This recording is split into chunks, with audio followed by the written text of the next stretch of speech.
This is the second part of a 3-part series where I am discussing this build and my experience building an inZOI as a complete beginner, like most of us right now. And if you haven't seen that first video, I'm gonna have it linked in the corner in a playlist. So I'm back to messing around with this roof and the house number. It required a couple of tries when I was doing the 3D printer and uploading the Canva graphic. However, yeah, it's really just trial and error. Once you learn how to use that 3D printer, it works really well. It's just a learning curve. And I also want to mention, I didn't talk about this in the first part of the series about like the amount of items that people have already uploaded onto Canvas is insane. Like I was able to get the coffee table set that is on the front porch and the red car. Like those are custom items that people have uploaded onto Canvas, probably from another game, because I mean at this point it's so early on, they didn't have enough time to actually do the 3D modeling. But I've seen like people on YouTube doing tutorials about how to transfer mod or CC content. It is just so insane how fast people are moving on these things. I love it. There was a time when I was trying to learn Blender and I got pretty far, but I had a really trash gaming laptop that I was trying to use, and it kept on like crashing while I was in the middle of like learning Blender, and I was like, okay, maybe this waits until I have a really good PC. And now I have a really good PC, so I have been considering making some custom content for games just because I just enjoy it so much. I enjoy the customization, even just what I've been able to do in this game. Like for example, changing the textures on things and really making it fit the aesthetic that I had in mind. It's like insane, and there's so much opportunity with this game, so many things that are missing that like maybe they'll have one day, but definitely not today or in the near future. So I'm like, oh, that sounds fun. Who knows, maybe you'll see my next video being about some custom content that I made. Definitely not the next one, but in the future. And at this point in the build, I'm really narrowing down the details of the layout. This side of the house, I really wish that I had made that primary bathroom off of like the common area, because now there's no shared bathroom. You have the Jack and Jill bathroom that you have to only enter through those two smaller bedrooms, and then you have one that you can only enter through the primary bedroom. So it's not as convenient for if you're having parties or having other Zoes over. They're gonna have to go into somebody's room in order to use the bathroom. And I didn't really think about that part until I was like editing this video, and now I'm like, oh man, I probably should have done the layout just a little bit differently. However, I'm learning.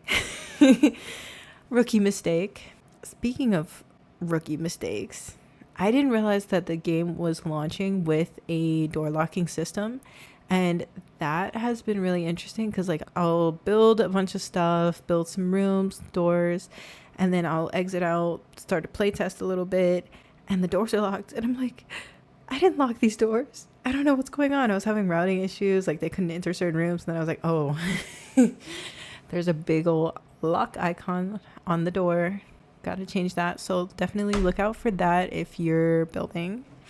I had this storyline in mind that the family, they just moved to this neighborhood in Bliss Bay in order to be closer to the kids' school, and maybe they got the building, it was not as up to date as they wanted. So then in my mind, I think that they have updated the primary bathroom as well as the kitchen, and they're like slowly working towards making it more modern.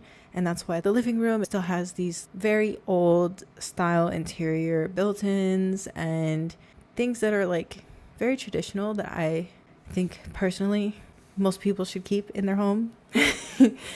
But who knows, maybe they want to like slowly make this home more modern, and so that's the storyline that I'm going with. And also the furniture, a lot of it is very modern except for the items that are in the living room because they wanted to make it match the architecture of each room. So the living room, it's got this very traditional farmhouse style that is accurate to the exterior of the building. And then the kitchen, it's more modern. The bathrooms are very modern. And yeah, like I said, it's not completely cohesive because there's an actual backstory to it. It's lived in. There's like a method to the madness.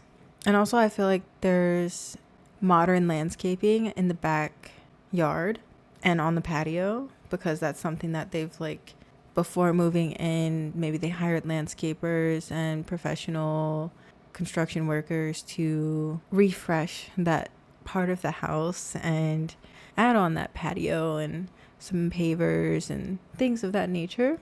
One thing that I'm excited for is they said that they're going to be adding pools soon.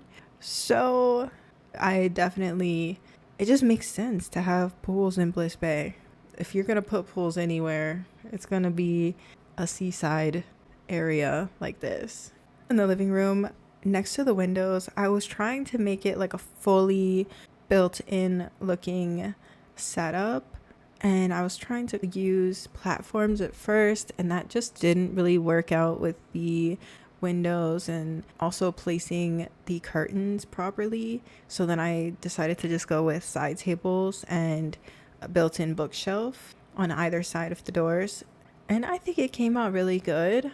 I was thinking about using the counters, but I didn't want the Zois to be like walking over to the living room while they're in the middle of cooking something to chop some vegetables in the sitting area. That just would have annoyed me in gameplay. So I was like, okay, side tables are gonna have to do. Also, this kitchen, I spent so much time on the kitchen because I'm still obviously learning about how the counters are sized, all of the items are sized, and what can and cannot be placed on top of the counters, and how the cooking system works. So yeah, it did take a bit, but I've learned so much, and now I'm like, okay, I'll probably be so much faster making kitchens in the future. But I really wish that there was more island options, because the island that they have it's basically two counter pieces melded together.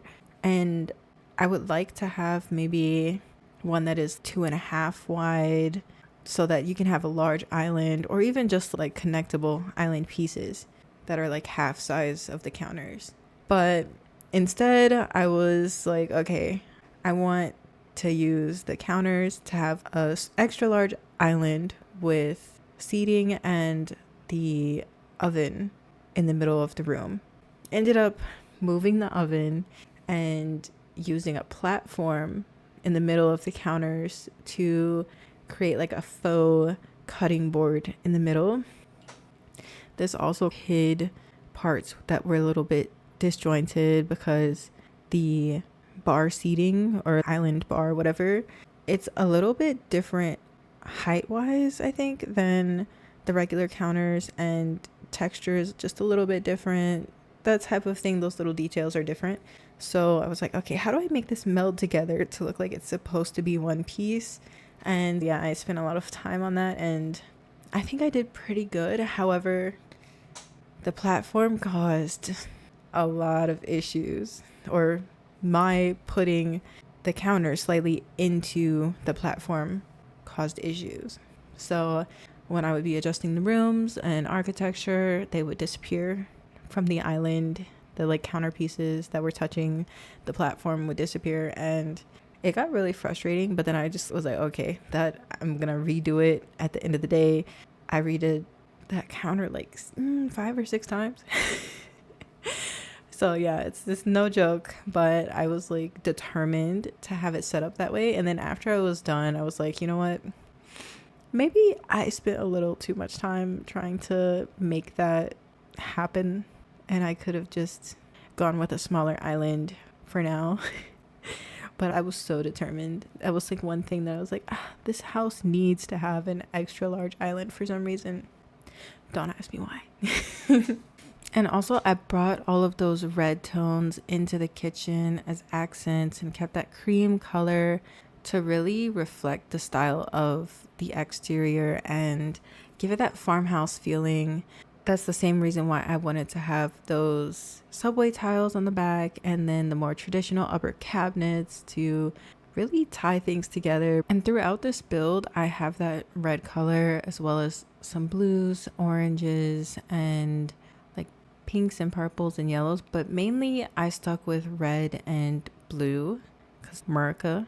And that is so rare for me because I'm the type of person who, if I decide to make a colorful build, is colorful. Now that I have all these options, I was like, oh wait, I want a cohesive color palette. I don't want it to be too eclectic.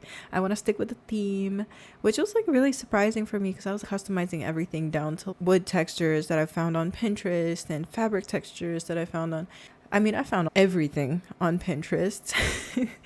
The wood textures specifically were great because then if you have maybe some flooring that's being sold on Wayfair, they have a photo of the wood texture. You can literally just copy and paste that into the game, and it's just very easy to do. The one thing that I would say you should consider when you're customizing all of these things, like the flooring and furniture and stuff like that, think about the scale of the items, and also remember that these images that you're uploading, only a square shape or square cutout of whatever image is going to be applied. And if you want a specific part of the image to be applied on these walls, textures, whatever, you should crop the image before uploading it into inZOI for use. Once I figured that out, it became so much easier, especially when I was doing custom paintings and when I did those fake built-in bookshelves. Cropping the images made such a huge difference and made it so much easier to work with these items. And also when you're working with the fabrics, knowing the scale of the pattern that you want to use and to make it reflect real life. So for example, on those curtains, it's a linen type of fabric, so it's going to be a little bit of a wider weave than maybe like a cotton t-shirt. So like just keeping those little details in mind goes so far with making those imported textures look more realistic. It was so funny because I kept on trying, I tried 4 times to use the AI that they have, and it's not there yet. Definitely source your images from like Pinterest and even stuff that you have in your house or on your camera roll, because yeah, those AI images were not it. When I put in more clarifying details to the AI image generator, it still wasn't as accurate as I would like it to be. And if something came out like a little too orange, you can't change it. So yeah, take that with a grain of salt using the AI. And plus, it's like not the best for the environment anyway. It's okay if it's not up to par yet. Oh my God. And also, when it came to uploading textures, I think the hardest thing for me was rugs, because when you're using that type of fabric pattern and you're limited by having a square source material, you have to choose square patterns or like having a really zoomed out image so that when you zoom in, for example, like when I was doing a round rug, it's just like it's a little more difficult than I was expecting it to be. However, for items like the plant or pictures or even that speaker, so much easier. And with the rug, I think I did find rugs on like online shopping websites, and I just saved the photos that they had on there and just used those as textures. That worked out pretty well. The pattern that you choose also impacts whether or not it'll be useful. So yeah, just keep that in mind, that it might not look exactly how you want it to look and you might have to switch to a different source photo. Speaking of adjusting source photos and patterns and scale or whatever, the built-ins do not align. Like the texture that I used on the wall that adjoins to another wall, the pattern didn't align because I had to adjust the horizontal and vertical location of the patterns on the wall and adjust the scale to all be consistent. So that's another thing. You got to make sure that all of those things are the same. And unlike with the doors and windows, there is not a copy paste option like the eyedropper. So that is something that I hope they fix really soon, because having an eyedropper for the walls would be saving so much time. Okay, and I think that's all I have for you for this second part. And there's one more part left. Can't wait to see you there. Bye.